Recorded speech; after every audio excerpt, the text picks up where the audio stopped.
Okay, off you go. Okay guys, so had a bit of problems with a few people experience hip pain. I've had this problem occur, it's kind of known as bursitis. Basically we get sort of inflammation of the hip joint. It's when you do a lot of squatting, a lot of training and probably not enough stretching. You tend to find you get this kind of catching sort of pain at the bottom of the squat, so that when you squat down you might sort of feel it catch. Sometimes I still get it, and often it can be linked to tight hamstrings and glutes.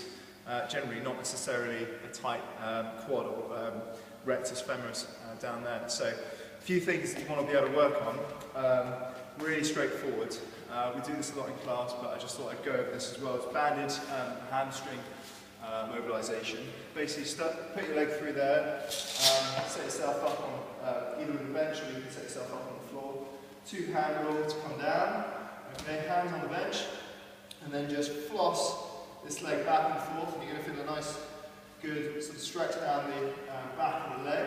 Okay, feeling a little harder, hands on the floor. Okay, and this is just do that about 50 times on this leg, on the opposite leg to your point you're experiencing pain. You should find that you'll get an alleviation of the pain. Do both sides. The other thing that you want to work on, there's a couple of ways you can do this. Probably the simplest way is use a pigeon pose. Okay, so you're going to kind of sit down in this position here. So this leg's going to be out, this hand sits here. Again, it's on the opposite side. Normally, you experience pain on one side because you're tight on the other. So sort of hang out here.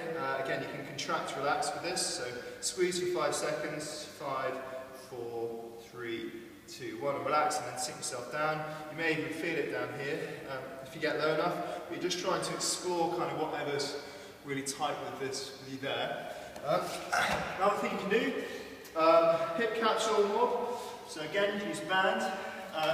Slightly different to the pigeon pose, but still really useful.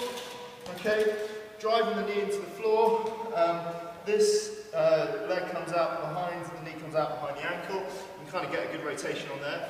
And just a little bit of tension in this band, and then you're just pushing your hips out to the side, so the direction the band's going, pulling you in and kind of backing down. You should start to feel a bit of a mobilisation going on there. And again, you can kind of move yourself in a kind of little circle. And this really helps. You can do this with or without a band, it doesn't really matter too much, but the band does really, really help. So those would be the 2-3 things that I'd work on if I've got a problem with hips. Do both sides, it's well worth doing it as a daily practice if you've got this kind of pain, because it doesn't go away unless you really manage it, and obviously a bit of rest. So have a go with those and see how you get on.